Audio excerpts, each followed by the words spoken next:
welcome to the Writing Momentum Podcast. I'm Christopher Maselli. I'm here with my wife, Gena, and also Renee Gutteridge. How you doing today, Renee and Gena?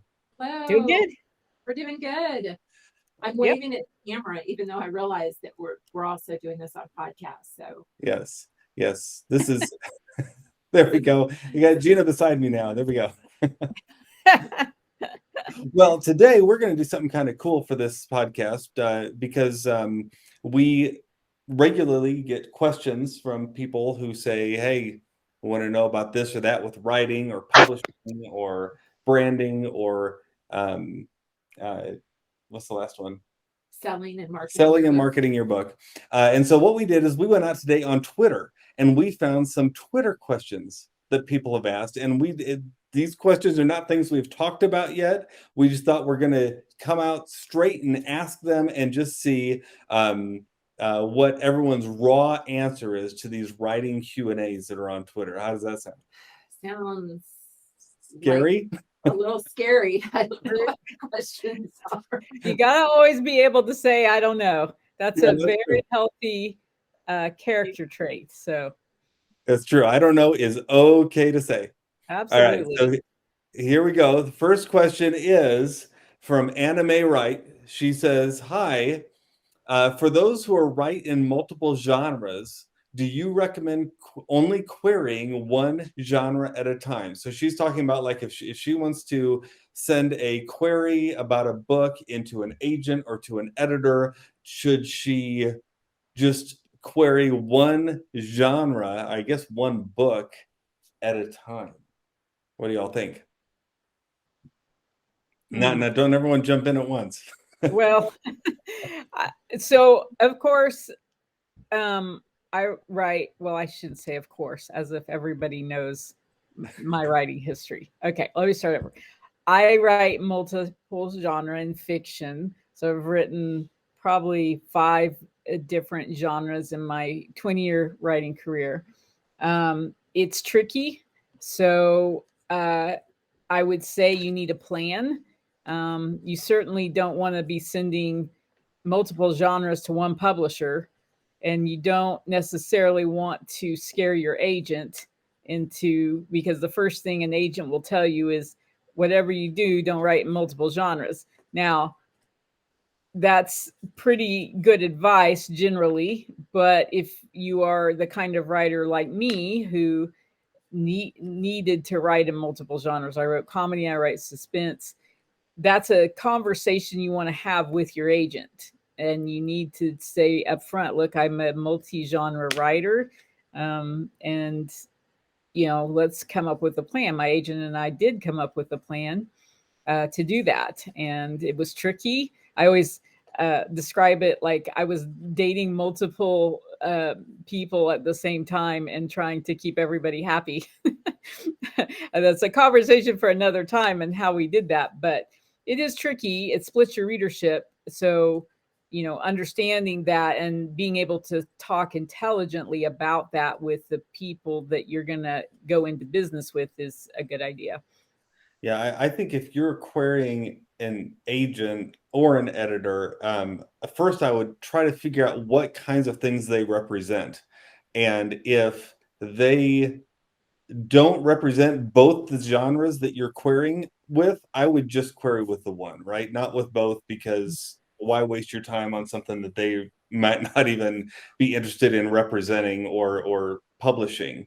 That said, I think that, like if you're sitting at a writers conference, I might be more apt to pitch more than one thing, kind of gauging the feedback you're getting one-on-one. But definitely if you're doing it through email or something like that, I'd be more apt to focus in on one, I think. Mm-hmm. Let me ask you, I'm going to follow up with a follow-up question with this. What about the independent author who is publishing directly themselves? They're publishing. What is your feeling about an author publishing in multiple genres? And I ask this because I know multiple authors who do this and who write for multiple genres. So, and some of them use pen names. Some of them will change up their name, their author's name, depending on the genres. But what do Oh, you so guys think about it? so like if I wanted to write romance books, I may not do so under my name, You Christopher might Maselli. do I might do Christy Chri- Maselli. Chri- no, you know what I would do? I would do Ellie Christmas instead of Chris Maselli. Ellie Christmas. That sounds like a great pen name for a romance novel, doesn't it? It's not bad. So what do you guys think about that? Do you Well, think I have less, like, I guess, experience in the independent publishing world. So I would say, of course, that changing your pen name, changing your name, that changes the game. If nobody knows you're the same author, the trick to that is you're going to have to be producing twice the number of books per year, Right. right? So that's the hard thing. That was the hard thing for me when I was doing multiple genres in traditional publishing, is your other publisher isn't going to be like, oh, all right, you have another book deadline, well, let us step back and give you some room. They don't care what you're doing at your other publisher. And Right. so you've got to be able to produce at least 2 books a year, sometimes more than that. So in independent publishing, I would say that the idea is that no matter what your pen name is, if audiences are following you, then they need to be able to keep, you got to keep them entertained consistently. Yeah. Yeah, I agree. I agree. Well, that's good. All right, you ready for the next question? let's go. I almost put it there on the screen and it somehow like messed our screen up. So for those of you who are watching on YouTube, you see all the crazy things that are happening here on the screen. Those who are listening, you don't know what we're talking about. All right, this is also about queries. So we're going to follow up with another question about queries. This is from Cody Nowak. He says, outside of an engaging premise and strong writing, what do you hope to find in queries? He's asking an agent this. What do you hope to find in queries outside of an engaging premise and strong writing? I'm gonna jump right into here and say I don't know that you're going to actually usually see a whole lot of strong writing in the query unless you submit your some sample pages from the book. I mean, you want it to be written well, of course, but I don't know if do you think a lot of agents and editors actually look at the query and say, that was written so well. I Well, know. they just want to make sure it's not written terribly. No, that Like, is true. That is yeah, true. yeah, Yeah, they're I not don't going to be need to. like, "Oh, that was amazing writing," but if you're not writing strongly, they'll notice, and Yeah, that no, will, that's true. yeah, that will be a hard thing to This is actually, overcome. I do want to jump in and say this. This is one of those things that when you're writing your manuscript, when you're writing a query, anything like that, you want to make sure that something as simple as formatting doesn't turn off Mhm. the agent or the editor, because Yeah. you can jump to the top 10% of the pack just by having a really well written as far in formatted query. So Well, sorry to interrupt. that's what I was going to say about queries is that we always say that you need to know the rules before you break them, and there are rules about writing a query letter as well. So make sure that you are following those rules, because when they're getting so many pitches sent to them, so many query letters, query emails, that kind of thing, when they're getting so many of them, they will start looking for any reason to toss it. They're not going to invest time in something that isn't written well, that isn't formatted well, that isn't following the query rules, that is querying an agent or an editor about a genre that they don't even carry, and that they're not interested in, that they haven't asked for, those kind of things. So they're going to be, and it's not because anybody's trying to be cruel. It's just a matter of just time. They're flipping through these things, they're going through them, and they're scanning them. And so anything that stands out as a reason not to look at it any further is going to be the thing that gets your query letter pitched, or your query email pitched. So follow the rules, make sure it's strong. And then the other thing is, I think I think they're looking for how much of an investment can you bring? What can you bring to the table? What kind of marketing can you bring to the table? Even if it's whether it's, and I know in a query you don't have a lot of room for that, but they're going to want to know that they're working with somebody who's serious about this and who's serious about making their book a success. And I would say, add on to that, and totally agree with what's been said. I would add, don't be a jerk.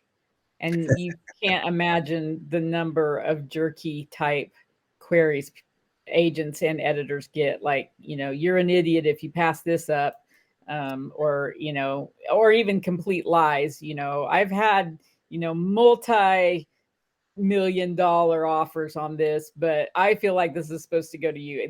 They're just so absurd. You can find them online. They're kind of hilarious. But in a minor way, don't be a jerk either. Don't be cocky. um, be professional. And also, to add on to what Gena said, they want to know you're not a one-hit wonder. No agent is interested in the one great book that you have. You've got to showcase that you've got a great premise, you've got other great premises, you've been working a long time on this, you want to be a career writer, and you're interested in finding an agent to partner with you on that. That's because it's a lot of work to launch a new writer. It's a lot of work. And so they want the payoff to be that in 20 years you're still writing for them and writing with them. So it's and they want to important. know you're professional, right? Right, that you're gonna be the person that hits the deadlines. You're gonna be the person that knows how to act around an editor in a publishing house, et cetera, et cetera. That you're not gonna be the person that posts like super weird stuff on Facebook. That's all. Those are the things they're looking for. I promise you, those are the things that they're looking for as well. So anything that you can do in your query letter to make sure you don't come across as somebody that's a high risk person, even better. That's good. All right, so these are just two of the questions we've had. Now we actually are setting up a time where we're going to be answering questions and answers live on the spot, just like we're doing here on the podcast today. It's going to be on July 28th. And so be sure to go to writingmomentum.com, and we'll have all the details about that. We're going to be streaming on Facebook and YouTube live for that. If you can join us, whether you can join us or not, please send us your question. You can just, again, go to writingmomentum.com. We got a chat box on there. You can send us your question there, and we'll be happy to add that to the list of questions that we're going to answer live. And we'll be recording that too, so that you can enjoy that anytime. That's coming up at the end of this month. We're actually planning to do this on a monthly basis, having a live Q&A. So if you're listening to this sometime in the future after this one has already been live, just know there's another one likely coming up soon. So be sure to still send us your question and send that in. So meanwhile, this has been actually part one. We're going to do two of these. We're going to do a part two here next week. And so be sure to tune back next week and listen to that too. Thank you guys so much for joining us and having us do all this together. Be sure to rate and subscribe, and what all do you do for podcasts? Review. That's right. And we appreciate you guys. You're awesome. This is Chris and Gena and Renee saying thank you for listening to Writing Momentum. We'll talk to you next week. Bye-bye. Bye.